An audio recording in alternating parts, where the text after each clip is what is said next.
हरे कृष्ण। तो अनुवाद है इसका श्लोक संख्या 2 का, श्री उपदेशामृत से। जब कोई निम्नलिखित 6 क्रियाओं में अत्यधिक लिप्त हो जाता है तो उसकी भक्ति विनष्ट हो जाती है।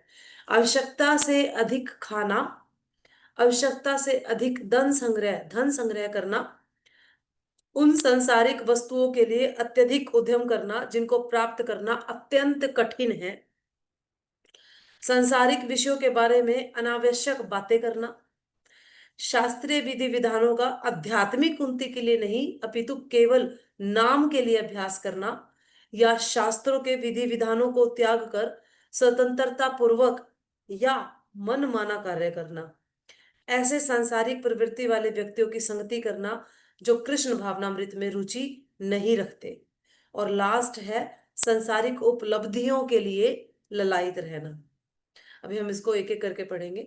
ये 6 के 6 जो कार्य है, अगर आप अपने जीवन में उतार रहे हैं, अगर आप इनमें लिप्त हैं, तो आप भक्ति नहीं कर सकते। भक्ति करने के लिए कंडीशंस अप्लाई, जैसे हर चीज के लिए कंडीशंस अप्लाई होते हैं ना। आप अगर फोन का रिचार्ज भी कराते हैं तो उसके लिए भी कंडीशंस अप्लाई होते हैं, है ना। टर्म्स एंड कंडीशंस अप्लाइड, ऐसा बोला जाता है ना। तो वैसे ही भक्ति जो कि सरल है, लेकिन हमने अपने मन को लेके कॉम्प्लिकेटेड बना रखी है, वैसे ही भक्ति में भी कुछ टर्म्स एंड कंडीशंस होती है। अगर आपको गोल अचीव करना है तो, अगर आपको सिंपली एक धार्मिक इंसान बनना है, एक धार्मिक इंसान बनने में और एक भक्त बनने में डिफरेंस समझते हैं ना हम। एक धार्मिक इंसान वो होता है कि हाँ, हम मंदिर चले जाते हैं, हम भगवान को मानते हैं, हम दान पुण्य भी करते हैं, हम दिल के साफ हैं, हम सच बोलते हैं, हम किसी का बुरा नहीं चाहते हैं, ऐसा ऐसा ऐसा, है ना, एक्सेट्रा एक्सेट्रा। लेकिन एक भक्त, उसके अंदर ये सारी चीजें तो इनबिल्ट है ही है। उसके अलावा, उसके अलावा क्या है, उसके अलावा उसके अंदर भगवान के प्रति इतना अगाध प्रेम है कि वो भगवान के लिए अपने ये सारे के सारे कंफर्टेबल छोड़ता है। अभी बताते हैं दोबारा से आपको। जब कोई निम्नलिखित 6 क्रियाओं में लिप्त हो जाता है तो उसकी भक्ति खत्म हो जाती है, उसकी भक्ति नष्ट हो जाती है। नष्ट लिखा है यहाँ पे बिल्कुल। जो लोग आवश्यकता से अधिक खाते हैं, कुछ लोगों की खाने में बहुत ज्यादा रुचि होती है ना, बहुत ज्यादा रुचि होती है। तो वो जरूरत से ज्यादा जब वो खाते हैं ना, तो उनकी भक्ति खराब होती है। कभी किसी को ये लगे कि नहीं नहीं, खाने से कैसे भक्ति खराब होती है, क्योंकि आपके मन में, दिमाग में तो प्रसाद चल रहा है ना, खाना चल रहा है आपके दिमाग में। तो आपके दिमाग में भगवान तो चल ही नहीं रहे, आपके मन में खाना, भगवान तो बिल्कुल भी किसी तरीके से नहीं चल रहे। सिर्फ और सिर्फ आप खाने के लिए सोच रहे हो, विचार कर रहे हो, अभी ये बना होगा, अभी ये बना होगा। होते ना कुछ फूडी लोग, होते ना फूडी, फिर अपने आप को शान से बोलते हैं दैट मैं थोड़ी सी फूडी हूँ। हाँ, बिल्कुल अच्छी बात है अगर आप कृष्णा कॉन्शियसनेस में आने से पहले फूडी थे तो। लेकिन बिल्कुल बुरी बात है अगर आप कृष्णा कॉन्शियसनेस में आने के बाद भी फूडी हैं तो। फूडी होने का क्या मतलब है, मैं थोड़ी फूडी हूँ? नहीं, क्यों? You have to control your senses, you have to limit your senses. जब जहां जैसा मिल रहा है आपको Krishna Prasad, you have to accept it with honour, और एंजॉय कीजिए उसको। क्यों ऐसा है कि हमारे खाने में आवश्यकता से अधिक धन संग्रह, है ना, फ्यूचर प्लान्स बना के आवश्यकता, जरूरत से ज्यादा धन हमने संग्रह करके रखा हुआ है। ऐसा बताया जाता है कि इतना ज्यादा धन, लक्ष्मी देवी चंचल है ना, और भक्तों के पास माया नहीं होती। बोलते ना, सारा माया का खेल है, माया का खेल है। भक्तों के साथ माया का खेल नहीं होता, भक्तों के साथ लक्ष्मी जी का खेल होता है। और लक्ष्मी जी चंचला है, वो एक जगह नहीं टिकती है कभी भी। वो आज यहाँ है तो कल वहां है। तो इसीलिए लक्ष्मी जी को रेगुलर बेसिस पे आ रही है, इन्वेस्ट कर दो, आ रही है, इन्वेस्ट कर दो, ये राइट प्रोसेस है। श्रील प्रभुपाद भी हमेशा यही बात बोलते थे कि धन को संग्रह करने की आवश्यकता नहीं है, नहीं तो गवर्नमेंट छापा मार के आपसे ले लेगी वापस सारा का सारा। इस्कॉन में बहुत सारा धन है, इस्कॉन एक बहुत ही ज्यादा धनवान संस्था है, हमें ये कहते हुए प्राउड भी है। लेकिन वो सारा का सारा धन या तो भगवान की सेवा में, भक्तों की सेवा में और प्रचार में, सिर्फ और सिर्फ इसी चीजों में लगाया जाता है सारा इस्कॉन का धन। तो धन आता है नो डाउट, लेकिन उसको सारे के सारे को प्रचार में, भगवान की सेवा में, भक्तों की सेवा में, इन मेंटेनेंस में, सारा इसी में लग जाता है, संग्रह नहीं करके रखते। तो आवश्यकता से अधिक धन संग्रह करना, ये भी आपकी भक्ति को विनष्ट करता है, क्योंकि आप धन संग्रह में लगे रहेंगे तो भक्ति करेंगे कब, है ना। अगर आपके टारगेट्स, क्या बोलते हैं, लंबरगिनी, अगर उसके टारगेट्स हैं, तो फिर कैसे बात बनेगी? फिर कैसे बात बनेगी? फिर भक्ति के लिए तो समय ही नहीं है ना। आप पूछ के देखिए जाके, बहुत जो बहुत नीचे दबके के लोग होते हैं ना, बहुत गरीब होते हैं, आप उनसे पूछिए जाके, वो कहेंगे यार हमारा तो 2 रोटी का जुगाड़ नहीं हो रहा, तुम भक्ति की बात कर रहे हो। उन्हें समझ ही नहीं आ रहा कि अगर आपने भगवान का नाम लेना शुरू किया तो 2 रोटी का जुगाड़ तो आपका वैसे भी हो जाएगा। जब एक हाथी तक का हो रहा है, चींटी की तो चलो छोड़ो, एक हाथी तक का जुगाड़ हो रहा है, उसकी 2 रोटी का जुगाड़ हो रहा है, तो आपकी का नहीं होगा क्या? भगवान व्यवस्था नहीं करेंगे क्या? लेकिन उसको समझ में ही नहीं आ रहा है। और एक जो बहुत धनवान लोग हैं उनसे पूछ के देखो, वो कहते हैं समय ही नहीं है। काय की भक्ति, वो डोनेशन दे सकते हैं लेकिन वो उनको बैठ के आप जब कराओगे तो भक्ति नहीं करेंगे। We all are so fortunate that हम मध्यम वर्गीय लोग हैं जिनके पास भक्ति करने का पर्याप्त समय है, लेकिन हम अपने मन के इतने मारे हुए हैं कि भक्ति नहीं करते। हम यहाँ अपने मन के मारे, हमारे पास टारगेट्स नहीं है कि परिवार को नियोजन करना है, 2 रोटी का जुगाड़ करना है। नहीं, हमारे पास कोई लंबरगिनी का भी टारगेट नहीं है। हम मिडिल क्लास लोग बीच के हैं, ना इधर के और ना उधर के, धोबी का कुत्ता, ना घर का ना घाट का, ना उसको पैसा कमाने का बहुत ज्यादा बड़ा टारगेट है, ना वो इतना गरीब है कि वो भक्ति नहीं कर सकता, स्टिल वो भक्ति नहीं करता। ये भाग्य की विडंबना है। हमारे पास इतनी गोल्डन अपॉर्चुनिटी है मिडियम क्लास लोगों के पास कि भगवान ने हमारी सारी व्यवस्थाएं कर रखी है तरीके की जीने की, है ना। भीख मांगने की नौबत नहीं है, उसके बावजूद हमारे पास भक्ति करने के लिए समय नहीं, क्योंकि हमारे इंस्टा, व्हाट्सएप, फेसबुक और स्नैपचैट, टेलीग्राम और क्या क्या होता है, वट एवर इट इज, है ना, ये सारे यूट्यूब, ये ही पूरे नहीं होते। हम अपनी डिवाइस को अपने से थोड़ा सा दूर ही नहीं रख पाते, है ना। वो बोलते हैं ना भक्त लोग के प्राण निकल जाए बेशक, लेकिन डिवाइस बंद नहीं होनी चाहिए, वो स्विच ऑफ नहीं होना चाहिए। आपका मोबाइल स्विच ऑफ नहीं होना चाहिए, उसके हल्के से निकलने शुरू होते हैं उसको चार्जिंग में लगा देते हैं। ये तो हमारा प्रेम है अपनी डिवाइस के साथ, अपने मोबाइल के साथ। ठीक है। और है उन संसारिक वस्तुओं के लिए अधिक अत्यधिक उद्यम करना जिनको प्राप्त करना अत्यंत कठिन है। जस्ट लाइक आप स्टूडेंट्स हैं, आपको कोई एंट्रेंस एग्जाम क्लियर करना है, एक बार दिया पेपर, 2 बार दिया, 3 बार दिया, 4 बार दिया, बेवकूफी है अगर आप उसे बार बार दे रहे हैं। बेवकूफी, इसमें बताया, उपदेशामृत में साफ साफ लिखा है कि जरूरत से ज्यादा प्रयास करना, उद्यम मतलब प्रयास करना, जरूरत से ज्यादा प्रयास करना जिसे पाना बहुत मुश्किल है, जो आपको पता है कि वो नहीं मिल पा रहा है, उसके लिए आपने एक बार एंट्रेंस, नहीं नहीं मैं तो ठान गई, मैं तो जब बूढ़ी भी हो जाऊंगी ना, बूढ़ी होते होते तक चाहे मुझे 10 साल लग जाए, लेकिन मैं इस एंट्रेंस को क्लियर करके मानूंगी। बेवकूफी है, आपकी भक्ति खराब हो रही है, विनष्ट हो रही है आपकी भक्ति। सांसारिक विषयों के बारे में अनावश्यक बातें करना, है ना, मोदी जी ने ये कर दिया, आज ये मिसाइल गिरी है, आज ऑपरेशन सिंदूर चल रहा है, आज इस लड़के का यहाँ ब्रेकअप हो गया, आज उस लड़के का वहां ब्रेकअप हो गया, फलां हो गया, ढिमका हो गया, उसने ये स्टेटस लगाया, मैंने ये स्टेटस लगाया, देखो ऐसे चल रहा है। ये सब सब मंडन एक्टिविटीज है, सब मंडन एक्टिविटीज है जिसका आपकी कृष्णा कॉन्शियसनेस से कोई लेना देना नहीं है। 1% भी जिसका आपके कृष्णा कॉन्शियसनेस से लेना देना नहीं है, but still you are involve in it. आप बहुत इंटरेस्ट के साथ इन्वॉल्व हो रहे हैं उसके अंदर। तो कोई कोई मतलब अगर आप उस बारे में बात नहीं करेंगे तो आपका काम चल जाएगा, लेकिन आपको बात करनी है, लेकिन हमें फिर भी बात करनी है उस बारे में। ऐसा नहीं, कभी ऐसा होता है, आप अपने पूरे दिन का रूटीन देखिए, अपनी रोजमर्रा की जिंदगी में रात को सोने से पहले चेक कीजिए कि कुछ ऐसी चीजें थी जो मैं अवॉइड कर सकती थी, जो मेरी कृष्णा कॉन्शियसनेस को आगे बढ़ाने में काम नहीं आ रही थी, और ना मेरी एकेडमिक स्टडीज को बढ़ाने में आगे काम आ रही थी, और ना मेरे जीवन को उन्नत करने में काम आ रही थी, कि भाई मेरी इनर और आउटर पर्सनैलिटी को इम्प्रूव करने में काम आ रही थी। ना तो वो आपकी इनर और आउटर पर्सनैलिटी को इम्प्रूव कर रही है, ना वो आपके एकेडमिक फ्यूचर को ब्राइट कर रही है, और ना वो आपकी भक्ति को ब्राइट कर रही है। Still you are involve with with great interest, with great interest. तो आप रात को सोचते हुए सो के देखिएगा कि क्या कितनी सारी ऐसी चीजें हैं जो मैंने ऐसे ही की, बेवजह की, फिजूल में की, मैं उसे छोड़ सकती थी, मुझे उसे छोड़ना चाहिए था, क्योंकि आपको फिर भक्ति के लिए समय नहीं मिल रहा, क्योंकि आपका दिमाग, आपका मन सारा फालतू चीजों में लगा हुआ है।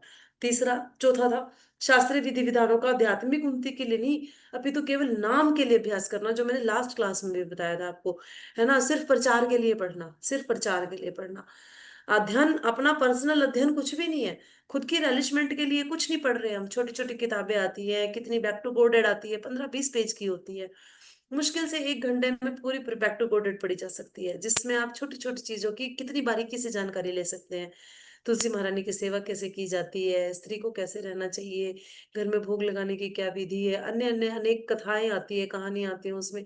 लेकिन नो इंटरेस्ट एट ऑल, है ना। हर महीने आती है वो मैगजीन, चाहे तो आप अपने घर में भी बांध सकते हैं उसको।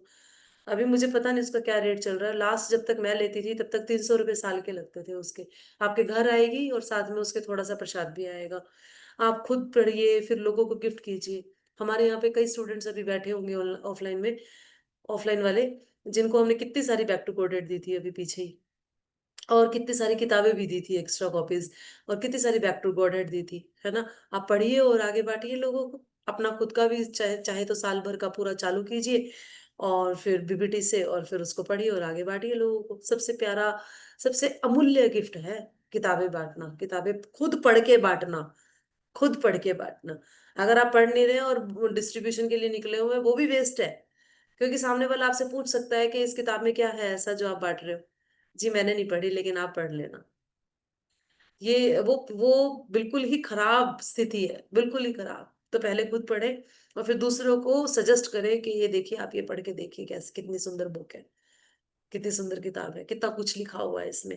लेकिन अगर हम नहीं पढ़ेंगे और हम सिर्फ ये सोचेंगे कि ठीक है प्रचार के लिए ही तो सुनना है ना, प्रचार जितना सुन लेते हैं और फिर आगे उसको डिलीवर कर देते हैं, तो फिर वो उतना ही आएगा, उसमें आपका रेलिशमेंट नहीं हो रहा, आप रेलिश नहीं कर पा रहे चीजों को।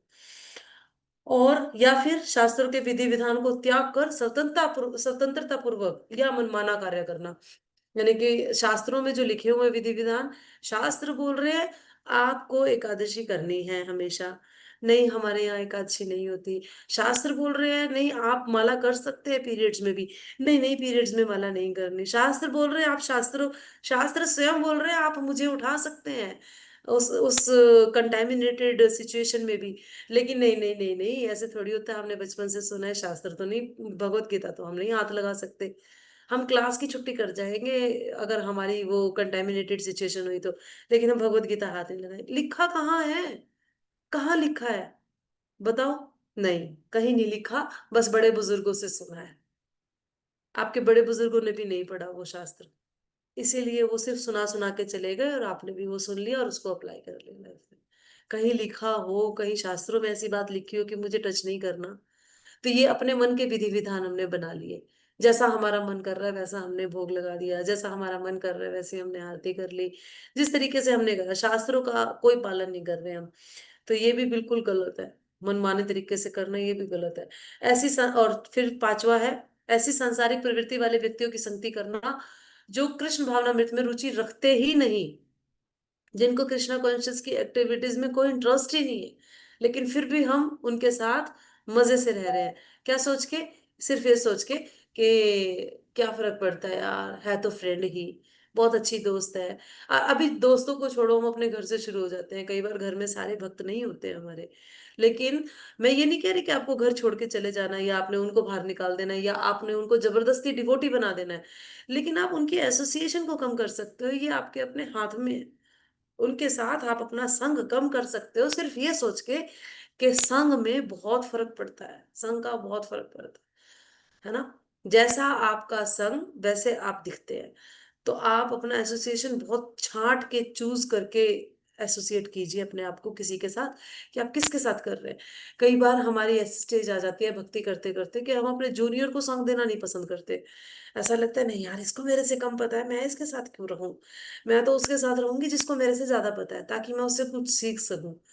जिसको आपसे ज्यादा पता है आप वो भी यही सोच रहा होगा, तो फिर आप कैसे लोगे संग।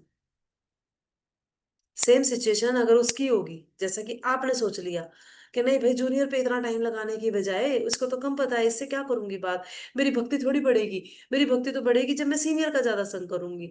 तो वो सीनियर भी तो यही सोच रहा होगा, हो सकता है। अगर वो भी यही सोचेगा तो फिर आपकी क्या स्थिति है। तो ऐसा सोचने की बजाय हमेशा ये बताया जाता है कि जूनियर्स पर दया यानी कि प्रेम दिखाया जाता है, दया दिखाई जाती है, सीनियर्स की रिस्पेक्ट की जाती है, और बराबर वालों से मैत्री यानी कि प्रेम रखा जाता है। ये 3 स्टेजेस होती है जो भक्त चलाता है और बराबर चलाता है ना। आप ये ना भूले कभी भी, इतना लॉलियम अच्छा लॉलियम है कि सीनियर का संग करना है। और लेकिन ये गलत है कि सीनियर भी अगर इसी सिचुएशन में हुआ तो उसने भी अगर ये सोचा कि नहीं मुझे तो जूनियर का नहीं करना, तो फिर आपकी क्या स्थिति होगी? आप आगे बढ़ पाओगे? नहीं बढ़ पाओगे। इसलिए हृदय को उदार रखते हुए अपने से जो जो आपसे कम जानते हैं उनका तो बिल्कुल स्वागत करना चाहिए। वो आगे बढ़ेंगे कैसे? आप एकमात्र माध्यम हो उनके लिए आगे बढ़ने का। वो आगे नहीं बढ़ पाएंगे क्योंकि आपने उनकी गति रोक दी। आप आगे नहीं बढ़ पाओगे क्योंकि सीनियर को भी पसंद नहीं हो आप, क्योंकि आपने जूनियर की गति रोक दी। और बराबर वालों के साथ तो वैसे ही मैत्री संबंध नहीं है क्योंकि ग्रुपिज्म है। हम अपना ग्रुप बना के एक टोली बना के छोड़ देंगे, थोड़ी सी दो चार लोगों की, बस उसी के अंदर रहेंगे। कोई मैत्री नहीं किसी के साथ, कोई बराबर क्यों नहीं है संभाव? बराबर वालों के साथ तो संभाव होता है। सब एक बराबर है, एक ही लेवल पे चल रहे हैं, फिर भी संभाव नहीं होगा। वो गलत है, वो गलत बताया गया उपदेश अमृत में। और सांसारिक उपलब्धियों के लिए ललायत रहना, यानी कि कुछ ना कुछ आपको मान सम्मान पोजीशंस मिल जाए, इसके लिए मरे जाना। भगवान बोलते हैं कि लक्ष्मी जी मेरे चरणों में वास करती हैं, मुझे पूजोगे तो लक्ष्मी जी नेचुरली आएंगी। और जब भगवान और लक्ष्मी सब साथ ही आएंगे तो नेम फेम रिद्धि सिद्धि प्रसिद्धि पीछे रहेगी क्या? वो अपने आप आ जाएगी। पर अगर हम चल ही गलत दिशा में रहे हैं, जा ही गलत दिशा में रहे हैं, तो फिर कैसे आएगी? हम भाग रहे हैं उस तरफ जो ऑलरेडी कृष्ण की तरफ है, लेकिन हम कृष्ण की तरफ नहीं भाग रहे। अगर हम भागेंगे कृष्ण की तरफ तो वो चीजें भी ऑलरेडी कृष्ण की तरफ है, वो अपने आप आएंगी झक मार के, है ना। ये छोटी सी चीज है, बारीकी है बहुत, क्योंकि हमारा मन नहीं मानता। कहीं ना कहीं लास्ट पॉइंट पे आके हमारे मन में बहुत सारी ये दबी हुई इच्छाएं हैं। लोग हमें जाने, पहचाने, समझे। कृष्ण चाह रहे हैं कि तू मुझे जान, पहचान, समझ। अब मैं चाह रही हूँ दुनिया मुझे जाने, पहचाने, समझे। ऐसा कब तक चलेगा? ऐसा जब तक चलेगा जब तक कृष्ण जो चाह रहे हैं आप वो नहीं करोगे। कृष्ण ये चाह रहे हैं कि तू मुझे जान, मुझे पहचान और मुझे समझ। लेकिन आप जो चाह रहे हो, अगर आप वो चाहते रहोगे, ये प्रयास चलता रहेगा, जन्म मृत्यु जरा व्याधि चलती रहेगी। ये तब जाके रुकेगी जब आप वो चाहोगे जो कृष्ण चाह रहे हैं। और कृष्ण ये चाह रहे हैं कि कभी मुझे जानेगी, मुझे पहचानेगी और मुझे समझेगी। ऐसा, एज सिंपल एज दैट। ठीक है। इसमें और भी बहुत कुछ हम आपको बता सकते थे, लेकिन श्लोक संख्या अभी 3 पे भी चलते हैं, वो भी बहुत जरूरी है। यहाँ हमने बताया आपको वो 6 चीजें, जो 6 चीजें आपको भक्ति में बढ़ने से रोकती हैं, है ना। और वो आपको अपने आप डिसाइड करनी है अब ये कौन सी 6 चीजें हैं आपकी लाइफ में, अलग अलग लेवल पे, अलग अलग स्टेज पे, अलग अलग सिचुएशन में ये चीजें निकल के आएंगी, आपको चेक करनी है ना। कभी वो आपके किसी भी रूप में आ सकती है, कभी फ्रेंड्स बन के आ सकती है, एसोसिएशन में, खाने में कभी प्रसाद बन के आ सकता है। प्रसाद है तो इसका मतलब ठूस लिया बहुत सारा? नहीं। प्रसाद है तो क्या हो गया? अत्याहार प्रयासश्च, अत्याहार करना ही नहीं है। जब बात हो गई कि अत्याहार नहीं करना, तो नहीं करना, चाहे वो प्रसाद हो। प्रसाद है तो इसका मतलब ये है कि हम उसका एक एक कोर, उसको भगवान की कृपा समझ के प्राप्त करेंगे, दैट्स इट।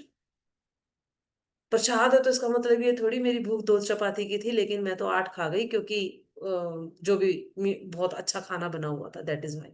ये कोई सेंस थोड़ी है, इट डजेंट मेक सेंस, है ना। सेंस बनती है जब आप इसको ये समझे कि ये कृष्ण प्रसाद है और ये स्वयं भगवान ने इसको चखा है, और मैं उनकी कृपा को प्राप्त करने के लिए इसे पा रही हूँ, है ना। वो बढ़ाएगी आपकी भक्ति, ना कि उस प्रसाद का वो जो आपके मन के ऊपर टेस्ट छाया हुआ है वो बढ़ाएगा, वो नहीं बढ़ाएगा किसी भी हालत में। श्लोक संख्या 3 में चलते हैं हम लोग, जिसका अनुवाद पढ़ते हैं। शुद्ध भक्ति को संपन्न करने में 6 सिद्धांत अनुकूल होते हैं। सिद्धांतों से कॉम्प्रोमाइज करना भक्तों का काम नहीं है। एक जो सही वैष्णव है, जो सही भक्त है, जो अपने आप को बोलता है कि हाँ मैं प्रैक्टिशनर हूँ, मैं डिवोटी हूँ, या फिर मैं सन्यासी हूँ, या मैं ब्रह्मचारी हूँ, या मैं गृहस्थ हूँ, है ना, मैं गृहभेदी नहीं हूँ, मैं गृहस्थ हूँ, है ना। तो वो लोग सिद्धांतों से कॉम्प्रोमाइज नहीं करते कभी भी, कुछ कुछ नहीं करते, सिद्धांतों से कॉम्प्रोमाइज कभी भी नहीं किया जाता। तो 6 सिद्धांत अनुकूल होते हैं। कौन से 6 सिद्धांत है बताती हूँ आपको। सबसे पहला है उत्साही बने रहना। हमेशा आपके अंदर एक उत्साह होना चाहिए कृष्णा कॉन्शियसनेस में आगे बढ़ने के लिए, हमेशा, हमेशा, what ever it is situation. चाहे आपका आपका हेल्थ ठीक नहीं है, चाहे आपकी सिचुएशन ठीक नहीं है, चाहे कुछ भी चल रहा है आपका, है ना, लेकिन आपका उत्साह बना रहना चाहिए। उत्साह का क्या मतलब समझते हैं? उत्साह का ये मतलब नहीं है कि हाँ आप बहुत ज्यादा उछल उछल के नाच रहे हैं, वो तो है ही, it is one of them, it is one of them, उत्साह में it is one of them. But एक आंतरिक उत्साह होता है एक चीजों को करने का। लाइक अभी देखो आप, हमारे ग्रुप में बच्चे 40 से ज्यादा है, अभी यहाँ कितने बच्चे बैठे हैं, देखो आप, क्या उत्साह है उनके अंदर सीखने का। और इनमें से भी कितने बच्चे कैसे बैठे हैं, क्या सीख रहे हैं, कितना समझ रहे हैं, वी डोंट नो, हम नहीं जानते कि क्या उनके समझ में आ रहा है और क्या नहीं आ रहा है। तो उत्साह यहाँ ऐसे दिखता है उत्साह, कि आपको कितना उत्साह है कृष्णा कॉन्शियसनेस में आगे बढ़ने का। कई बार सिचुएशंस फेवरेबल होती है, कई बार नहीं भी होती है। फेवरेबल सिचुएशंस में आपने उत्साह दिखाया तो क्या बड़ी बात है, अनफेवरेबल सिचुएशंस में उत्साह दिखाइए, तब बड़ी बात है। कृष्णा कॉन्शियसनेस में अनफेवरेबल सिचुएशंस में उत्साह दिखाइए, कृष्णा कॉन्शियसनेस को एक्सेप्ट करने का और फिर उसे स्प्रेड करने का। पहले उसे एक्सेप्ट करने का और फिर उसे स्प्रेड करने का। तो उत्साह बने रहना चाहिए, निश्चय के साथ प्रयास करना चाहिए। निश्चय क्या, कि आज नहीं तो कल, दृढ़ निश्चय होना चाहिए कि मैं ये चीज करके रहूंगी, ये दृढ़ निश्चय कि ये होगा, हमेशा होगा। डिटर्मिनेशन, डिटर्मिनेशन बोलते हैं ना निश्चय को, डिटर्मिनेशन, ये डिटर्मिनेशन होना चाहिए कि नहीं नहीं, ऐसा नहीं कि जैसे हमने निर्जला किया, नहीं नहीं होगा, नहीं निर्जला होगा ही नहीं मुझसे फास्ट। कितने बच्चों ने किया, हमारे बहुत सारे बच्चों ने किया निर्जला फास्ट ना, कर नहीं पाऊंगी माता जी, होगा ही नहीं, मैनेज ही नहीं हो रहा, इतना सारा जब कर ही नहीं पाऊंगी माता जी, हो ही नहीं रहा, मैनेज ही नहीं होगा। क्यों नहीं होगा मैनेज? आपने पहले ही निश्चय को तोड़ दिया, निश्चय है ही नहीं, भक्ति में निश्चय है ही नहीं। और आप देखिए आपका खुद का सेल्फ रियलाइजेशन होगा कहीं ना कहीं, जब भी आपने जिस स्टेज पे भी निश्चय किया है, जिस जहां पे भी आप डिटरमाइंड हुए हैं, वहां भगवान ने आपका साथ दिया है। भगवान ने आपके वाउज को अकम्प्लिश कराने के लिए स्वयं प्रयास किया है। और इससे ज्यादा क्या होता है? आपके निश्चय कभी भी असफल नहीं हुए हैं, और इससे ज्यादा क्या होता है ना। और तीसरा है धैर्यवान होना। धैर्यवान का मतलब है, माता जी इतने साल हो गए हैं जुड़े, अभी तक मैं आगे नहीं बढ़ पा रही हूँ, मैं कुछ कर नहीं पा रही हूँ। ये जो एक नेगेटिव थॉट है ना कि मैं कुछ कर नहीं पा रही हूँ, इतने साल हो गए हैं, मेरा तो ऐसे ही चल रहा है, ये धैर्य कहाँ गया? धैर्य बनाए रखना पड़ता है भक्ति में। आपको लगता, कई बार दो दो सिचुएशंस है। एक सिचुएशन इज कि व्यक्ति को लगता है कि यार मैं तो बहुत स्पीड से आगे बढ़ रही हूँ, चाहे वो नहीं भी बढ़ रही है, लेकिन उसको लगता है कि हाँ मैं तो बहुत ज्यादा आगे जा रही हूँ, मैं तो बहुत जल्दी जल्दी कवर अप कर रही हूँ चीजों को ना। देखो ये कंपैरिजन हो जाता है, देखो ये पीछे कितना पहले आए थे, लेकिन इनको तो कुछ भी नहीं आता जाता, मुझे इतना कुछ आता जाता है। वहीं से आपकी स्थिति गिरनी शुरू हो गई, वहीं से आपका पतन शुरू हो गया, जैसा ही आपने विचार किया। क्योंकि आपको ये बात बोलने की या शो करने की जरूरत नहीं है अपने एक्शंस में, आपने विचार कर लिया ना ये। तो ये विचार, क्योंकि आपके तो हृदय में भगवान बैठ गए ना परमात्मा रूप में, आपने विचार किया, भगवान ने पकड़ लिया। जैसे ही भगवान ने लपक लिया, आपकी आपकी उल्टी गिनती शुरू हो गई, पतन शुरू हो गया। और फिर ये लगे, फिर दूसरे सोचेंगे अरे यार ये तो बहुत अच्छा प्रैक्टिस करती थी, अभी क्या हो गया इसको अचानक से? वो ये हो गया कि वो अंदर ही अंदर ऐसे सोचती थी कि मैं कितनी महान भक्त, मैं कितना अच्छा कर रही हूँ। एक ये इसका पर्सपेक्टिव है। एंड सेकंड थिंग इज, दूसरी, कि व्यक्ति चलता जा रहा है, बहुत धीरे धीरे चल रहा है या तेजी से भी चल रहा है, जैसा भी, लेकिन उसको अंदर धैर्य की कमी है। उसको लग रहा है यार मेरे को कुछ आ नहीं रहा, मैं कुछ कर नहीं पा रही। देखो लोगों को कितना कुछ आता है, देखो लोगों को कितना, सबकी अपनी स्पीड है भैया, सबकी अपनी स्पीड है। जो लास्ट बर्थ में जितना जहां पे छोड़ के आया है वो वहीं से पकड़ेगा ना उसको। लेकिन जब पकड़ेगा, जब वो लपकेगा उसको, जब जब वो उसको एक्सेप्ट करेगा, तब भी अगर वो ढीला चलेगा तो गलत है। कई बार हम मन के हारे ढीले चलते हैं, कई बार हम अपनी बुद्धि के हारे ढीले चलते हैं, कई बार अपनी सिचुएशंस के हाथ से हार के हम ढीले चलते हैं। लेकिन ढीले चलते चलते भी धैर्यवान बने रहना है। एक धैर्य होना चाहिए आपके अंदर, ये सोचते हुए कि कृष्णा कॉन्शियसनेस मैंने एक्सेप्ट कर ली है, और अब मेरे अंदर मैंने अपना धैर्य भर लिया है, मैं चीजों को बहुत अच्छे से कर रही हूँ, और चीजें हो जाएंगी मेरी, है ना। और धैर्य का सिम्टम एक ये है कि आपका नाम के प्रति अटैचमेंट हो रहा है। आप जब हरि नाम के प्रति अटैचमेंट फील कर रहे हैं ना, तो इसका मतलब आपके अंदर धैर्य बना हुआ है।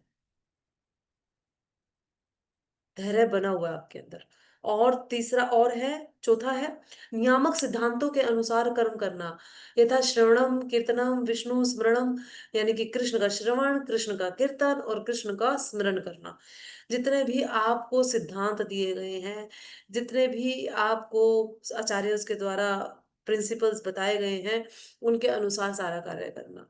श्री प्रभुपाद बोल रहे हैं कि hearing, reading, japa, deity worship, everything is compulsory in your daily routine, then everything is compulsory in your daily routine।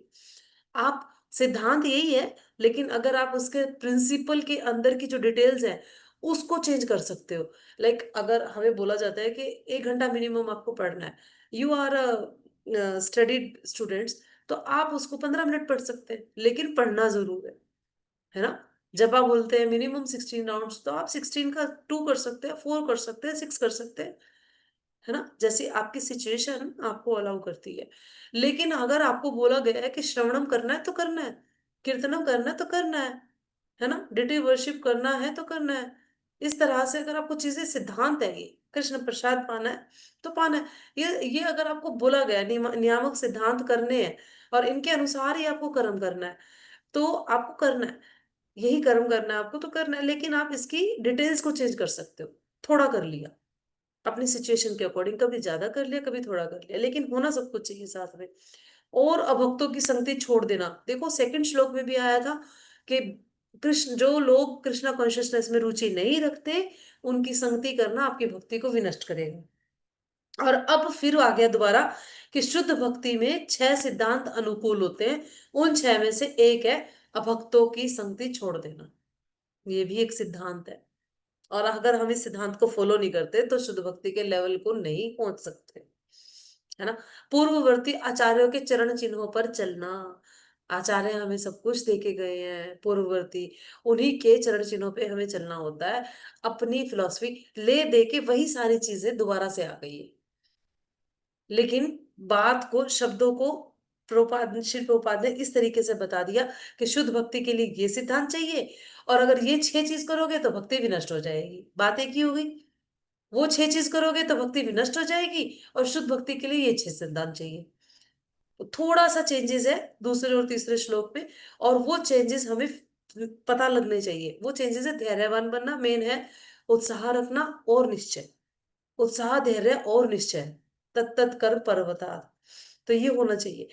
उसके बाद भक्तों की संगति हमारा पिछले श्लोक में भी आया था, और पूर्ववर्ती आचार्यों के चरण चिन्हों पे चलना, ये हमारा पिछले श्लोक में भी आया था। तो इस तरह से ये 6 सिद्धांत निस्संदेह शुद्ध भक्ति की पूर्ण सफलता के प्रति आश्वस्त करते हैं। इस तरह से ये 6 सिद्धांत आपको शुद्ध भक्ति की तरफ लेके जाएंगे। और वो जो 6 चीजें थी जो आपको छोड़नी थी इमीडिएट, अत्याहार, जरूरत से ज्यादा प्रयास, जरूरत से ज्यादा धन संग्रह, अभक्तों का संग, उस तरह से वो जो 6 चीजें आपको छोड़नी थी, वो छोड़ोगे तो भक्ति, नहीं छोड़ोगे तो भक्ति आपकी विनष्ट होगी।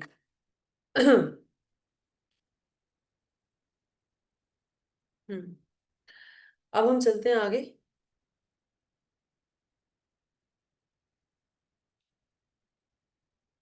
मैंने बताया आपको कि ज्यादा एक्सपेंसेस करते हैं, तो शिल प्रभुपाद ने इसके ऊपर लेटर लिखा था कि फंड कलेक्ट करके एक्सपेंड करते रहना चाहिए, इन्हें भगवान की सेवा में लगा देना चाहिए, नहीं तो गवर्नमेंट इसको ले जाएगी अपने साथ। और भक्ति के साथ साथ जब हम भोग की टेंडेंसी भी रखते हैं ना, कि चलो भक्ति भी चलती रहे, थोड़ा थोड़ा भोग भी करते रहे, थोड़ी थोड़ी भक्ति भी चलती रहे, थोड़ा थोड़ा भोग भी करते रहे, है ना, लाइफ ना इजी इजी सी चलती रहे, बहुत सॉफ्ट सॉफ्ट सी, कोई परेशानी नहीं आनी चाहिए, है ना। यही इच्छा होती है ना हमेशा हमारी। यही इच्छा होती है हमारी हमेशा, कोई परेशानी नहीं आनी चाहिए लाइफ में ना, सब स्मूथ सा चलता रहे, स्मूथ सा। तो भक्ति के साथ आपकी भोग करने की टेंडेंसी को इस तरीके से बताया है कि जैसे आग लगाने पर पानी डाल देना और उसे फिर से जलाना। जब आग लगी हुई हो और उसके ऊपर आपने पानी डाल दिया और उसको फिर से जलाया, तो वो पहले से ज्यादा धुआं उठाती है, और वो सिकाई भी कम करती है, उसकी सिकाई भी कम हो जाती है, और धुआं उठा देती है बहुत ज्यादा। तो ये इस तरह से होगा अगर आपने भक्ति भी करी और भक्ति के साथ साथ आपको भोग की टेंडेंसी भी चाहिए। आग की ना तो वो आपको सिकाई मिलने वाली, और साथ में धुआं भी लगता रहेगा। इतना सुंदर एग्जाम्पल दिया है भक्तों ने इसका, कि वो भोग, भक्ति के साथ साथ भोग की जो टेंडेंसी है उसको कम करते जाएं। उस भोग की टेंडेंसी को कम करने का सबसे बढ़िया साधन है कि आप आचार्यों के चरण चिन्हों पे चलें। और आचार्य ने हमें ये किताबें दी हैं, श्री उपदेशामृत इतनी सुंदर हमें दी है।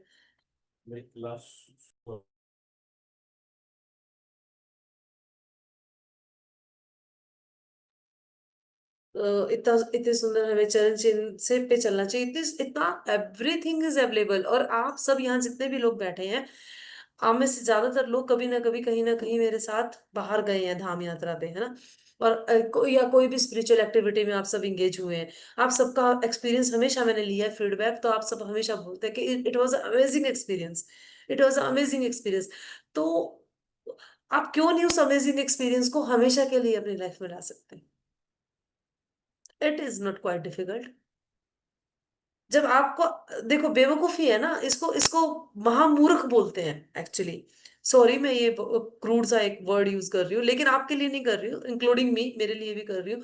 कि अगर हमें किसी चीज में बहुत अच्छा लग रहा है, बहुत ज्यादा इंटरेस्ट आ रहा है, बहुत मजा आ रहा है, हमारे को फीडबैक मिलता है कि बहुत अच्छा लगा, बहुत अच्छा लगा, मजा आ गया, तो हम उसी उसी माहौल में क्यों नहीं अपनी लाइफ में रह सकते हमेशा?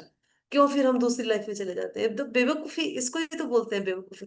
जहां हमें अच्छा लग रहा है, जहां हमें अच्छा लग रहा है, हम वहां पे भी स्टेबल नहीं हो पा रहे हैं। क्यों? क्योंकि भगवत गीता में बार बार भगवान बोल रहे हैं कि भाई तू अपने मन को मित्र नहीं बना रहा, इसलिए ऐसा हो रहा है। तेरा मन ट्रेंड नहीं है अच्छे से, है ना। और उसको ट्रेंड करने का एकमात्र जरिया यही है, शास्त्रों का अध्ययन, भक्तों का संग। भक्तों के संग में रहते हुए आप सारी एक्टिविटीज कर जाते हैं। हमारे बच्चे जो आठ आठ माला करते हैं, 10 10 माला करते हैं, वो 64 64 माला करके गए हैं निर्जला एकादशी पे। 108 माला की है बच्चों ने, 128 माला की है बच्चों ने, 90 90 माला की है बच्चों ने। मेरे पास मैसेजेस आ रहे हैं। कैसे? और निर्जला रहकर, पानी की एक बूंद भी ना लेके, कैसे?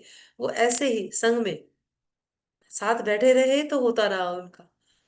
सुबह से मंगला आरती से लेके अगले दिन की मंगला आरती तक साथ बैठे रहे, तो एसोसिएशन मैटर्स, इट मैटर्स। ठीक है, आगे चलते हैं।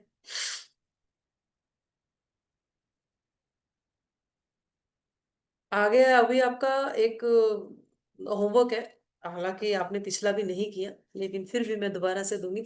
आपने भगवत गीता चैप्टर 12 के 13 to 20 श्लोक पढ़ने हैं, और भगवत गीता चैप्टर 13 के 8 to 12 श्लोक पढ़ के आने हैं। ये दो चीज आपको करके आनी है। हम कोशिश करेंगे कि कंटिन्यूटी के साथ क्लासेस कर सके। पिछले काफी वीक्स हमारे गैप हो गए, और हम प्रयास करेंगे कि ये गैप हमारा फिर से ना हो। अभी थोड़ा सा आपको किताब में से बताएंगे, और उसके बाद फिर हम चलेंगे नेक्स्ट टॉपिक पे, दैट इज भक्त का सामान्य व्यवहार और उसकी आदतें। एक भक्त का सामान्य व्यवहार कैसा होना चाहिए और उसकी आदतें कैसी होनी चाहिए, फिर उसके ऊपर चर्चा करेंगे। अभी थोड़ा किताब में से देखने का आपको बताते हैं कैसे करना चाहिए। हाँ, मैंने आपको बताया कि अर्चा विग्रह डिटेल्स जिनको हम दर्शन करते हैं, तो हमें उनको कैसे दर्शन करना चाहिए। हम सीधा पट खुलते हैं, पट खुलते ही सीधा भगवान से आई कांटेक्ट करते हैं, सीधा, है ना, सीधा फेस देखते हैं उनका कैसा दिख रहा है। नहीं, हमें बाई ओर से दर्शन शुरू करने चाहिए भगवान के, बाई ओर से, मतलब ऑल्टर है, ऑल्टर में बाई ओर से हम स्टार्ट करें दर्शन करने। धीरे धीरे अपने मन को काबू में रख के, टिका के, मन नहीं मानता माता जी, सीधा वहीं जाता है, तो वही तो सारा खेल तो मन का ही हो रहा है। सारा सारा खेल ही मन का हो रहा है। ये मन का ही तो खेल है जो हम यहाँ बैठे सड़ रहे हैं इस संसार में। अगर हम प्रचार कर रहे हैं, अगर हम भक्ति कर रहे हैं, तो हम सही जगह पर है, चाहे वो इस संसार में है चाहे कहीं भी है। लेकिन अगर हम वो चीजें नहीं कर रहे हैं और सिर्फ सांसारिक कष्टों को भोग रहे हैं, तो फिर हम सड़ रहे हैं यहाँ पर, इस तरह से, है ना। तो अर्चा विग्रह के दर्शन इस तरह से किए जाते हैं कि बाईं ओर से आपने शुरू करने होते हैं, और धीरे धीरे करके जैसे भी जो भी विग्रह आपके सामने आते हैं बाईं ओर से, लाइक अगर आप मेरे ऑल्टर की बात करते हैं, तो मेरे ऑल्टर में बाईं ओर में श्री श्री यशोदानंदन भगवान बैठे हैं, गोपाल जी। तो पहले उनके दर्शन, फिर श्री नित्यानंद प्रभु के दर्शन, फिर शालिग्राम जी हमारे पास आ गए हैं, शालिग्राम जी के दर्शन, फिर महाप्रभु के दर्शन, और फिर हमारे यशोदानंदन के दर्शन। इस तरह से हमारे ऑल्टर का सीरीज है, तो आप बाईं ओर से शुरू करके करेंगे, और नित्यानंद प्रभु के और महाप्रभु के दर्शन चरण से शुरू करेंगे। हर हर डिटीज के दर्शन चरणों से ही शुरू होते हैं, पर नित्यानंद नंद नंदन यशोदानंदन के दर्शन आप चरणों से कैसे करेंगे? तो चरणों से दर्शन शुरू करते हुए ऊपर की तरफ जाना होता है, नीचे से दर्शन शुरू करते हुए ऊपर की तरफ जाना होता है। दर्शन करने का सही तरीका है ये। और भक्त इसी तरह से दर्शन करते हैं, नीचे से चरणों से शुरू करते हुए भगवान के सर तक पहुंचते हैं दर्शन करते हुए बाईं ओर से। ठीक है। और मंदिर में बैठने की विधि मैंने आपको बताई भी हुई है शायद पहले, कि पैरों को नहीं करके बैठते, मैंने फोटो भी भेजा था, है ना। और पाँव पे हाथ रख के नहीं बैठना होता। कुछ लोग जो जैसे हम बोलते हैं पैरों को फोल्ड करके हम बैठे होते हैं जिस तरह से, तो उसमें फोल्ड में भी एक एक पोजीशन आती है जिसमें एक पैर के ऊपर आप दूसरा पैर रख लेते हो, यानी कि आपका जो फुट है वो थाई के ऊपर आ जाता है। वो भी कोई बहुत अच्छी पोजीशन नहीं है बैठने की भक्तों की। मैंने देखा है बच्चों को बैठते हुए ऐसे, मैंने टोका नहीं पर देखा है। कई बच्चे बैठते हैं इस तरीके से, एक पाँव है उसके आपने दोनों पाँव ठीक है अच्छे से आपने चौकड़ी मार ली और आप बैठ गए, एक तरीका। दूसरा तरीका, एक पाँव आपने थाई दूसरे पाँव की थाई के ऊपर रख लिया है ऊपर की तरफ और आपने क्रिस क्रॉस कर दिया। तो वो भी कोई बहुत अच्छा एक तरीका नहीं है मंदिर में बैठने का, भगवान के सामने बैठने का, तुलसी महारानी के सामने बैठने का। भगवान की तरफ, तुलसी महारानी की तरफ, किसी की तरफ, ऐसे भक्तों की तरफ, वैष्णव की तरफ पीठ करके नहीं बैठना चाहिए। ये भी एक तरीका है अर्चा विग्रह के सामने बैठने का, कि पीठ ना करके बैठे। और special for the girls who are talking on this particular Sunday in front of altar before offering them. Altar में कोई भोग नहीं लगा था भगवान को, लेकिन उससे पहले कुछ बच्चे वहां पर, मैं नाम नहीं लूंगी, वो सब जानते हैं किस तरह से बोल रहे थे, उनके लिए स्पेशल है जो मैं आगे पढ़ने जा रही हूँ। अर्चा विग्रहों के समक्ष कोई भी जोर से ना बोले, झगड़ा ना करे, किसी की निंदा अवहेलना ना करे, क्रोधित ना हो। पहले पॉइंट को आप लोग गौर कीजिए, जो बच्चे वहां पर इतनी जोर जोर से बोल रहे थे उस टाइम पे, ध्यान दीजिए, है ना। डिटीज के सामने आप कितना चीखा चिल्ली कर रहे थे उस टाइम। ठीक है। दूसरों से बोलते दूसरों से बोलते स्तब्ध होकर अथवा किसी के मन को दुख हो इस प्रकार ना बोले, किसी को हर्ट हो कोई बात इस प्रकार ना बोले। दूसरों की स्तुति ना करें, किसी को एडमायर ना करें भगवान के सामने और सीनियर्स के सामने। कभी भी किसी को एडमायर ना करें। एक और तरीका होता है, आप सीनियर के सामने, मान लो मेरे सीनियर बैठे हैं, लाइक उस दिन घर पे मोहन गौरचंद्र प्रभु जी बैठे थे, आप लोग प्रणाम कर रहे थे, कुछ कुछ ने तो प्रणाम किया ही नहीं, और कुछ ने किया तो सिर्फ मुझे किया। वो बहुत बड़ा एक ऑफेंस हो जाता है, मेरे मैं भी ऑफेंस कर जाती हूँ, मतलब वो मुझे भी लग जाता है कि सीनियर के सामने आप अपने, हालांकि मैं आपकी सीनियर हूँ लेकिन मेरे सीनियर के सामने आप मुझे प्रणाम कर रहे हैं, या भगवान के सामने अर्चा विग्रह के सामने आप प्रणाम कर रहे हैं। दिस इज नॉट ओके, ये ठीक नहीं है। तो स्तुति भी ना करें, एडमायर ना करें, एक दूसरे को भी ना करें, किसी और को भी ना। भगवान के सामने भगवान को एडमायर करें ना, भगवान के सामने दूसरों की स्तुति करने की क्या ही जरूरत है आपको, है ना। भगवान के सामने हम कई बार कितनी बटरिंग कर देते हैं लोगों की, हम ये नहीं देखते कि सामने कौन बैठा है, किसके सामने कितनी बात करनी चाहिए, कितने उचित शब्दों को हमें यूज करना चाहिए, वो नहीं देख पाते हैं। और देवताओं की निंदा ना करें। कई बार भक्त लोग इतने क्रेजी हो जाते हैं कृष्ण कृष्ण कृष्ण कृष्ण के चक्कर में, वो ये भूल जाते हैं कि अभी तक तू देवताओं की पूजा ही कर रहा था, और देवताओं की पूजा का ही फल है जो तू आज कृष्णा कॉन्शियसनेस में आ गया, है ना। तूने बहुत शिव जी को तूने बहुत पूजा होगा, तूने दुर्गा देवी को बहुत ज्यादा पूजा होगा, कहीं ना कहीं तूने देवी देवताओं की इतनी पूजा कर ली कि अब वो तू कर चुका, तेरा कोटा खत्म हो गया उसको करने का, तो अब तू कृष्णा कॉन्शियसनेस की पूजा कर रहा है। कृष्णा कॉन्शियसनेस में भगवान की अर्चा विग्रह की पूजा कर रहा है, भगवान को मान रहा है, लेकिन वो ये भूल गया, और वो ही didn't respect to demigods, he just forget to give respect to demigods. ये बिल्कुल गलत है। देवताओं की निंदा ना करें, मजाक ना करें, व्यर्थ की बातें ना करें, और झूठ ना बोले। झूठ ना बोले तो इसको तो आप गांठ बांध ले, गांठ बांध ले, ये तो आज की जेनजीज की जनरेशन के लिए इट इज कंपल्सरी। आपको इस पे बहुत सारा काम करना पड़ेगा। मुझे ऐसा लगता है, I mean I feel like that, कि आपको इतना सारा काम करना पड़ेगा इस पे कि झूठ नहीं, है ना। ठीक है, आगे चलते हैं। इस पे टिप्पणी दी गई है, अतिथि अथवा भक्तों की कृष्ण भावना में वृद्धि अथवा प्रचार में मदद हो रही हो तो मंदिर में बोलना वर्जित नहीं है। मंदिर में बोलना वर्जित नहीं है, कब, कौन सी कंडीशन में? भक्तों की कृष्ण भावनामृत में वृद्धि हो रही हो तो, और कोई अगर गेस्ट बुला रखे हो तो। क्योंकि मेरे को लग रहा था कि अभी आप ये बोलने वाले हैं कि माता जी जब हम बहादुरगढ़ टेम्पल जाते हैं, वहाँ फेस्टिवल हो रहा होता है, सामने श्री श्री राधा मदन गोपाल जी होते हैं, लेकिन बहुत शोर हो रहा होता है टेम्पल में तो, ऑल्टर में तो बहुत शोर हो रहा होता है। तो अभी बता दिया ना उन्होंने, कृष्ण भावनामृत में अगर वृद्धि हो रही है तो फिर उनके सामने बोलने में कोई दिक्कत नहीं है। परंतु इसके अतिरिक्त अन्य सभी प्रकार की चर्चा मंदिर के बाहर ही करनी चाहिए, यानी किसी भी तरह की मैनेजमेंट की बात करनी है या कुछ भी। फिर आगे आता है वस्त्र और वेशभूषा। इस पे सिर्फ पढ़ के बता दूंगी मैं, कोई आपको कमेंट नहीं करूंगी, आपका अपना पर्सनल मामला है, जैसे भी आपको देखना है आप कीजिएगा। मुझे 1% भी हर्ज नहीं है, क्योंकि मेरे को आपको भगवत धाम पहुंचाने का ठेका नहीं है। मेरे को ठेका है अपने गुरु की सेवा करने का, वो मैं निरंतर कर रही हूँ। और मेरे को ठेका है कि मैं वो मैसेज जो है वो एज इट इज डिलीवर करूँ, ये मेरे दो काम है। इसे मैं सिंसेरिटी से करूँ कि मैसेज को एज इट इज डिलीवर करूँ, और निरंतर उस सेवा को करूँ शिद्दत से। बस उसके बाद आप अपना देखिएगा, आपको इसमें कितना अप्लाई करना है कितना नहीं करना है, वो आपके टोटली अप टू यू। भक्तों की वेशभूषा सदैव सादी, स्वच्छ और दूसरों को भगवान श्री कृष्ण का स्मरण दिलाने वाली होनी चाहिए। आपका कॉस्ट्यूम, वेशभूषा को हिंदी में इंग्लिश में कॉस्ट्यूम बोलते हैं, आपका गेटअप, कॉस्ट्यूम विद गेटअप ऐसा होना चाहिए कि दूसरों को आपको देख के कृष्ण याद आ जाए, ऐसी होनी चाहिए। विशेषतः प्रातःकालीन एवं रविवार कार्यक्रम के समय एवं उत्सवों में मंदिर आने वाले भक्तों को निम्नलिखित वस्त्र धारण करने चाहिए। कौन से लोगों को? जो सुबह की प्रातःकालीन कार्यक्रम में यानी कि मॉर्निंग सेशन में आते हैं, नहीं मंगला आरती पे आते हैं, या संडे प्रोग्राम में आते हैं, जिसमें मैंने कई बार बच्चों को बोला है संडे प्रोग्राम में आने के लिए कि आप देखिए कैसी वेशभूषा धारण करके आनी चाहिए।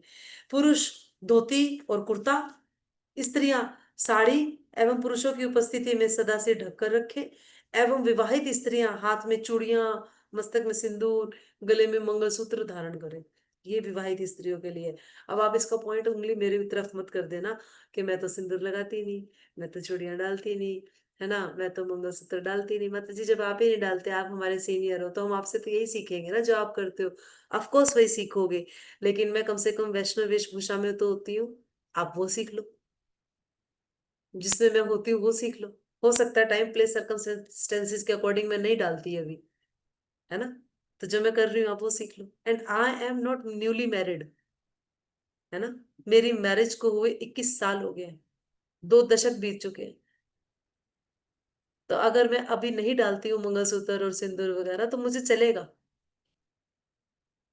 है ना, तो मुझे चलेगा, इतना बहुत बड़ा हुआ नहीं होगा। आप देखिए और भी सीनियर माता जिसको देखिए, क्या वो मंगलसूत्र डाल के रखते हैं, सिंदूर लगा के रखती हैं क्या? देखिएगा जाके जरा यूट्यूब पे, इस्कॉन माता जी नहीं डाल के रखती। वो तो इवन प्रचार में रहते हुए भी लिपस्टिक तक नहीं लगाती है। तो मेरे से कंपैरिजन अगर आप करेंगे या मेरे से सीखने की बात करेंगे तो मैं एटलीस्ट वेस्टर्न ड्रेस में तो हमेशा होती हूँ, आप लोगों के सामने मॉर्निंग सेशंस में या संडे क्लासेस में या बाहर आने जाने में।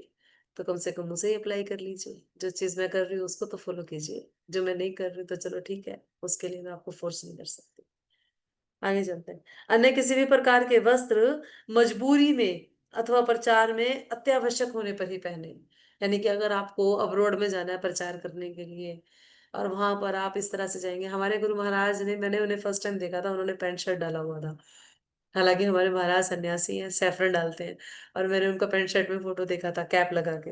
Then I asked to devotees, then he said के ये हमारे प्रचार की नीड थी। हमारा सबसे मुख्य लक्ष्य है कि हम महाप्रभु के आदेशों पे चलते हैं। और चैतन्य महाप्रभु हमेशा ही बोलते हैं प्रचार ही सार है।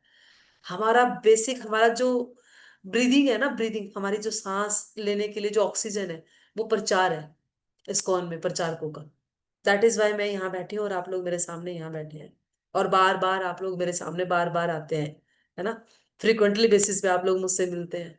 मैं एक हाउसवाइफ हूँ और साथ में प्रैक्टिशनर भी हूँ, लेकिन मुझे एक प्रीचर भी बनना पड़ता है आप लोगों के साथ कांटेक्ट करने के लिए। तो एज ए प्रीचर मैं बार बार अपना कीमती समय आप लोगों को देती हूँ, क्योंकि प्रीचर बनना हमारी नीड है, क्योंकि महाप्रभु का मिशन है प्रीचिंग करवाना। प्रचार ही सार बोलते हैं वो। जब हम महाप्रभु के नजदीक, हम महाप्रभु के मिशन को समझ ही नहीं पा रहे हैं, हम उनकी फीलिंग को ही नहीं समझ पा रहे हैं, हम उनकी फीलिंग को अप्लाई नहीं कर पा रहे हैं, तो मैं साधना, मेरी साधना का क्या करूंगी, मैं उस साधना का क्या करूंगी करके, जो मैं महाप्रभु के मिशन में सहयोग ही नहीं कर पाऊंगी।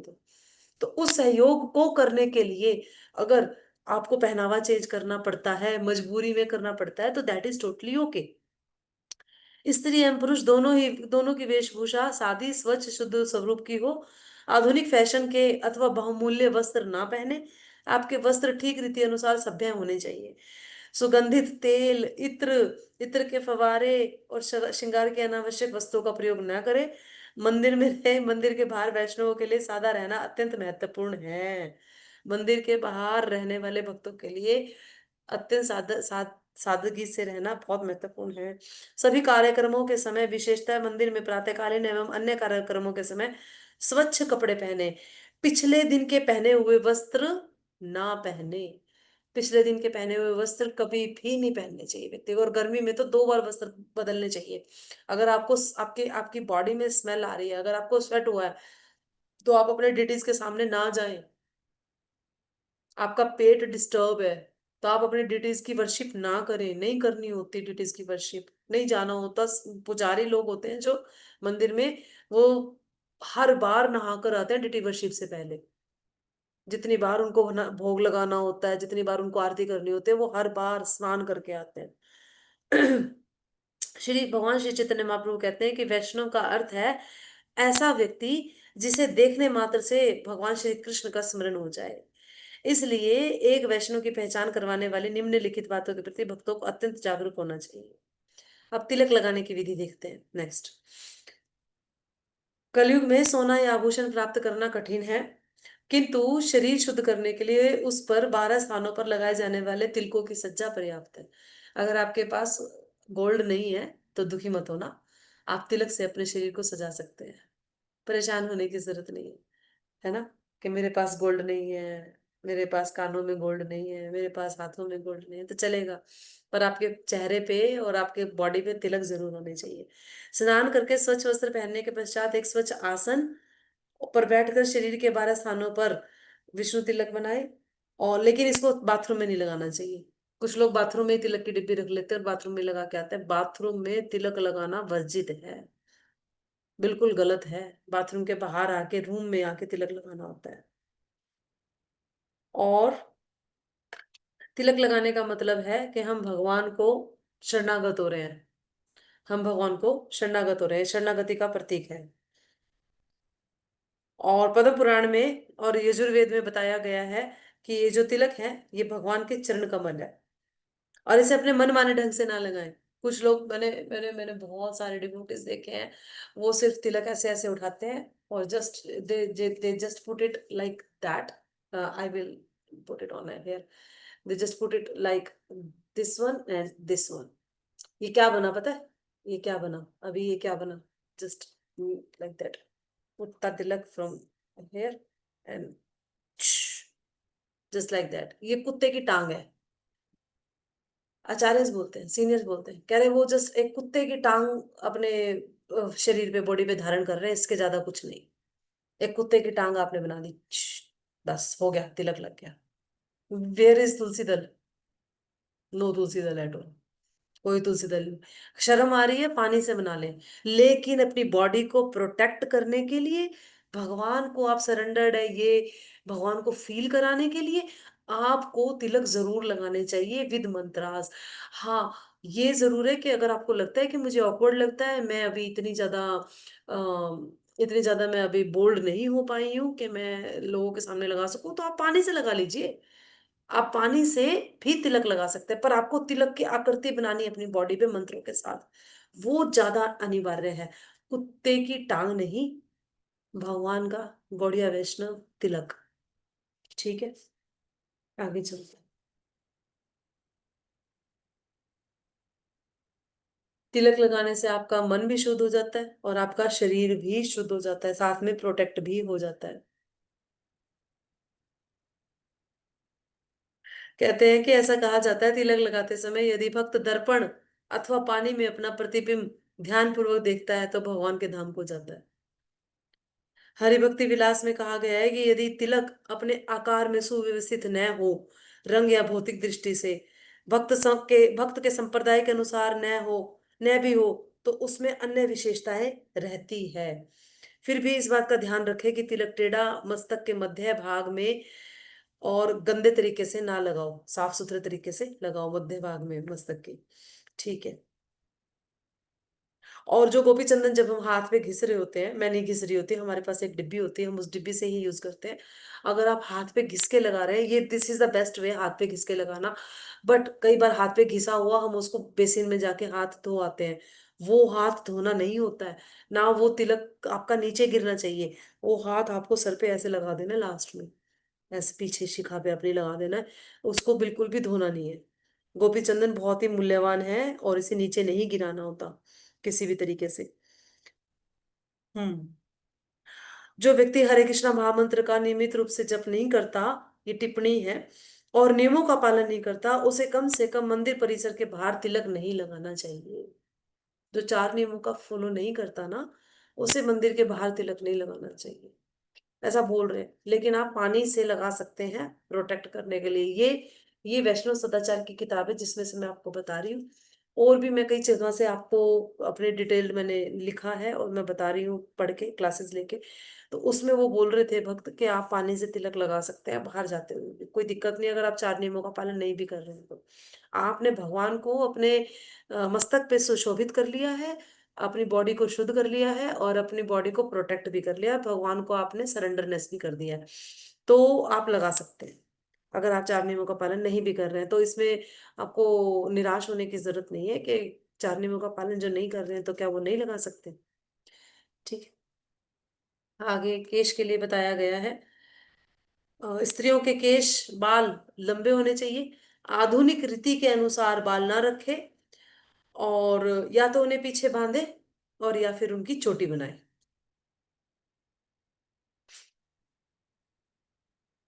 या तो उन्हें पीछे बांधे या फिर उनकी चोटी बनाए। हम सिंपल लगते हैं ना एक्चुअली, हम वो वो नहीं लग पाते ऐसे करके, ऐसे बन के। तो वो अब या तो हम ऐसे लगे संसार को, या फिर हम ऐसे लगे कृष्ण को, किसको चूज करेंगे? बेटर है कृष्ण को, बेस्ट है, नॉट बेटर, बेस्ट है। या तो हम संसार को लगे मस्त, या फिर कृष्ण को लगे मस्त, बढ़िया, एक नंबर, जैसा मैं चाह रहा था वैसी बन गई, बिल्कुल वैसी, एज इट इज। तो मजा कब आएगा? मजा वहां आता है जहां जिससे हम प्यार करते हैं ना एक्चुअली। प्यार का मतलब नहीं समझ में आ रहा लोगों को आजकल। मैं यही देख रही हूँ, प्यार में है, प्यार में है, प्यार में है। गधी प्यार में है? कौन से प्यार में है भाई? तेरा ईगो इतनी जल्दी हर्ट हो जाता है। हाँ, तेरी सेंस ग्रेटिफिकेशन तेरी पूरी नहीं हो रही है, तेरी एक्सपेक्टेशंस के चक्कर में तू मरी जा रही है। काय का प्यार? एक्चुअली रियल लव इज, जब आप जिससे प्यार कर रहे हैं, चाहे वो कैसा भी है, चाहे वो कोई भी है, फिर वो जैसा चाह रहा है आप वैसा कर रहे हैं, दैट इज लव। ये है प्यार। It never shows by your statuses. It never shows by your costumes. It never shows that आपने मालाएं कर ली बहुत सारी. It never shows like that. It shows like that. जैसा वो चाह रहा है सामने वाला, मैं वैसी बन गई उसके प्यार में। दैट इज गोल प्यार। ये है प्यार। मैं भेज दूंगी वो 12 नाम बेटा। थैंक यू सो मच भूमिका for asking this beautiful question. मैं भेज दूंगी आप लोगों को। ठीक है, तो आगे चलते हैं। कंठी माला। तुलसी कंठी भगवान के प्रति शरणागति का सूचक है। पहले तो तिलक था, हमारे एक एक स्टेप बॉडी के, एक एक शब्दों के स्टेप सारे भगवान को शरणागति की तरफ, भगवान की शरणागति को दर्शाते हैं, अगर हम उसको फॉलो करें अच्छे से तो। हमारे नेल्स कितने बड़े हुए हैं, हमारे बाल कैसे दिख रहे हैं, हमारा फेस पे मेकअप कितना है, हमारा परिधान कैसा है, हमारे गले में तुलसी कंठी कितनी डिजाइनर है, कितनी लेयर की है, कैसी है, क्या है, ये सब everything shows your determination towards Krishna. ठीक है, आगे चलते हैं। बता रहे हैं कि अपराधी व्यक्ति यदि तुलसी माला ग्रहण करता है तो वह वैष्णव न होकर केवल वैष्णवों की नकल करता है और गंभीर रूप से भगवान के शरण में जाने का प्रयत्न नहीं करता। अपराधी व्यक्ति।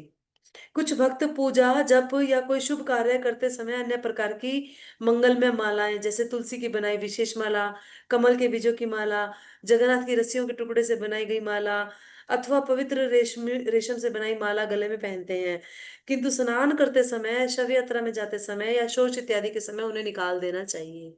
तुलसी कंठी को नहीं निकालना। वो जो हम बोल रहे हैं निर्माल्य होता है, जैसे कि प्रभु जी पहनते हैं एक, आपने देखा होगा नरसिंह देव का है वो, उनके वस्त्रों से बना हुआ है ना। तो उस तरह की चीजें अगर आप पहनते हैं तो उन्हें आपको इस तरह के समय पे निकाल देना चाहिए, लेकिन तुलसी माला नहीं निकालनी चाहिए। नियमित रूप से कंठी माला धारण करने से बुरे सपने, दुर्घटना, शस्त्र द्वारा आक्रमण या यमदूतों से रक्षा होती है। कंठी माला देखकर यमदूत उसी तरह भाग जाते हैं जिस प्रकार तूफान की भयंकर आंधी के पश्चात वृक्ष वृक्ष के पत्ते इधर उधर बिखर जाते हैं। एनालॉजी बड़ी सुंदर है ना, याद रहेगी आपको, आगे बता देना लोगों को। ठीक है। सभी दीक्षित भक्तों के लिए दोहरी और तिहरी कंठी माला धारण करना अति आवश्यक है। कंठी माला गले में इस तरह लपेटनी चाहिए जो स्वाभाविक रूप से किसी को भी नजर आ जाए। नीचे की तरफ नहीं होनी चाहिए कि किसी को दिखनी नहीं चाहिए, दिखनी नहीं चाहिए, ऊपर की तरफ शान से पहननी चाहिए तुलसी कंठी, है ना। जो भक्त दीक्षित नहीं है परंतु कुछ दिनों में सभी नियमों का पालन कर रहे हैं और एवं दीक्षा लेने के लिए इच्छुक है, उन्हें भी कंठी पहननी चाहिए। जो भक्त मूल वैधानिक नियम नियम विशेष रूप से हरि नाम का जप और चार नियमों का पालन नहीं कर रहे हैं, उन्हें कंठी माला नहीं पहननी चाहिए। स्पष्ट शब्दों में कहें तो कंठी माला धारण करने के पश्चात लहसुन प्याज का सेवन नहीं करना चाहिए। ऐसा वैष्णव एटिकेट्स की बुक बता रही है। मुझसे मत पूछना पर्सनली, क्योंकि मेरी भी उतनी ही बुद्धि काम करती है जितनी किताबें काम करती है। मैं अलग से पर्सनल एडवाइस नहीं दे सकती किसी को कुछ भी। टोटली अप टू यू, जैसा आपको ठीक लगे। इसी प्रकार सभी लोगों को नए भक्तों का भी मार्गदर्शन करना चाहिए। आगे बताया गया है स्वास्थ्य और स्वच्छता। जैसा कि पहले बताया गया, मंदिर में स्वच्छ कपड़े पहने, कुछ भी खाने के बाद हाथ मुंह धोएं। मंदिर में प्रवेश करने से पहले भी धोना होता है और मंदिर में नहीं भी प्रवेश कर रहे हो तब भी आपको कुछ भी खाते ही इमीडिएट हाथ और मुंह धो के रखना चाहिए। साथ के साथ मैं जब किस कौन से जुड़ी थी कृष्णा कॉन्शियसनेस से, मैं बताती हूँ बच्चों को, कई बार मैंने पहले भी बताया कि मेरे को लगता था यार मेरे मुंह का टेस्ट खराब नहीं हो जाएगा, मैं नहीं कर रही कुल्ली। I was just like that. But by the time Krishna is so merciful and as well as his devotees, तो मुझे समझ में आई चीजें कि यार ये तो झूठा मुंह होता है, तो इसे तो कुल्ली करना बनता है ना। और हम किचन में भी नहीं जाते हैं मुंह में कुल्ली किए बिना, किचन में भी नहीं जाना चाहिए। ये हमारे उन घरों की बात है जो गायत्री दीक्षित लोग हैं, यानी कि सेकंड इनिशिएटेड, और जिनके डिटीज हैं घर के अंदर, जो अर्चा विग्रह की पूजा करते हैं हर वक्त, दिन में 5 बार भोग लगाना, 6 बार, 2-3 बार आरती करना, 2 बार ड्रेसिंग करना, है ना, नियमों का पालन करना, उनके घरों की बात है कि किचन में झूठे मुंह नहीं जाते। आप लोग भी नहीं जाएंगे तो अच्छी बात है, आज से ही शुरू कर दें। मंदिर में प्रवेश करते समय आपके हाथ पैर धुले होने चाहिए और शौच क्रिया के पश्चात स्नान करने करके ही मंदिर में प्रवेश करें। अगर आप किसी टेम्पल में जा रहे हैं तो एटलीस्ट आप जब फ्रेश होके आए हैं तो स्नान आपका बनता है ना। हमने देखा है, हम अपने बच्चों को साथ लेके जाते हैं तो स्नान कराते हैं जैसे तैसे भी करके। नहा के तो आना पड़ेगा तुझे, जा नहा के आ। ठीक है। और शमशान भूमि से आने के पश्चात भी, या मृत शरीर को आपने स्पर्श किया है उसके पश्चात भी आपको स्नान करना होता है। मंदिर में ढकार नहीं लेनी चाहिए, अशुद्ध वायु नहीं छोड़नी चाहिए, है ना। हाँ, कई बार आपको सवाल आएगा कि ये कोई हाथ में थोड़ी है माता जी, है ना। हाँ, बिल्कुल हाथ में नहीं है, बिल्कुल हाथ में नहीं है, लेकिन कितना बड़ा मंदिर है, 2-3 किलोमीटर का है क्या? अभी अगर आप मेरे ऑल्टर में खड़े हैं तो कितनी देर लगेगी आपको, आपको ऑल्टर से बाहर निकलने में कितने सेकंड लगेंगे? बाहर निकल जाओ जैसे ही आपको फील हो रहा है कि आपको ढकार आने वाली है या अशुद्ध वायु आने वाली है। ये चीजें अर्चा विग्रह के सामने जाते हुए ध्यान रखनी होती है हमेशा। मंदिर में रहते हुए मुख में, कान में, नाक में उंगली नहीं डालनी चाहिए। यदि अत्यंत आवश्यक हो तो डाल ले, लेकिन तुरंत हाथ धो लें। और मंदिर के बाहर भी इस नियम का पालन करना चाहिए। पीरियड्स में आरती, श्रृंगार, हार बनाना, मंदिर में रसोई के कार्य, विग्रहों के वस्त्रों की सिलाई, ये सब नहीं करना चाहिए। और इन वस्तुओं का स्पर्श भी नहीं करना चाहिए। और ऐसे समय में जल भी नहीं देना चाहिए। भगवान की सेवा में जल अर्पण नहीं कर सकती। और तुलसी में भी, तुलसी देवी को भी, तुलसी महारानी को भी जल नहीं देना चाहिए। लेकिन किसी भी काल स्थिति में जप माला पर जप, नाम जप रोकना नहीं है। किसी भी स्थिति पे जप माला पे नाम जप नहीं रोकना। भगवान के पवित्र नाम का जप करने के लिए कोई भी बंधन नहीं है, किसी भी तरह का कोई बंधन नहीं है। अमीर है, गरीब है, टूटा है, फुट्टा है, गूंगा है, बहरा है, लंगड़ा है, लूला है, जैसा भी है, जैसा भी है, कोई नियम नहीं है। भगवान के नामों का जप करने में कोई भी बंधन नहीं है। यदि संभव हो तो घर में माताओं को उपरोक्त नियमों का पालन करना चाहिए। लेकिन कभी कभी अपवाद स्वरूप रसोई करने के लिए अन्य कोई व्यक्ति न हो, तब उपरोक्त नियमों का पालन संभव नहीं होता। ऐसे समय में उनको अपनी गृहस्थी के अन्य कर्तव्यों का पालन करना चाहिए। और विग्रहों जो घर में स्थित है उनकी उचित देखभाल हो रही है या नहीं, इसका ध्यान रखना चाहिए। तो जिन लोगों के लिए पॉसिबल नहीं होता, उन लोगों जो जो घर में अकेले मैनेज करते हैं सारा कुछ, लाइक मी, आप समझ सकते हैं, तो फिर वो लोग कर सकते हैं सेवा, लेकिन अपना माता जी अपना हेड वॉश करके और फिर उस सेवा को कर सकती है ना। और लेकिन डिटीज डिटीज के सामने नहीं जाना होता, एक्सक्यूज मी, डिटीज के साथ, डिटीज को हाथ नहीं लगाना होता माता जी को। मेरा थोड़ा सा बैक पेन कर रहा है, that is why I am switch off.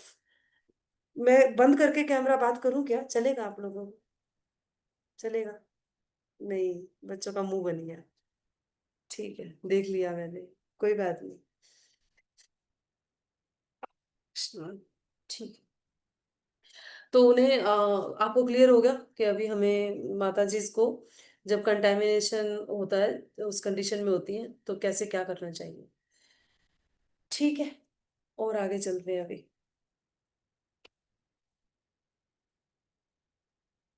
Hmm.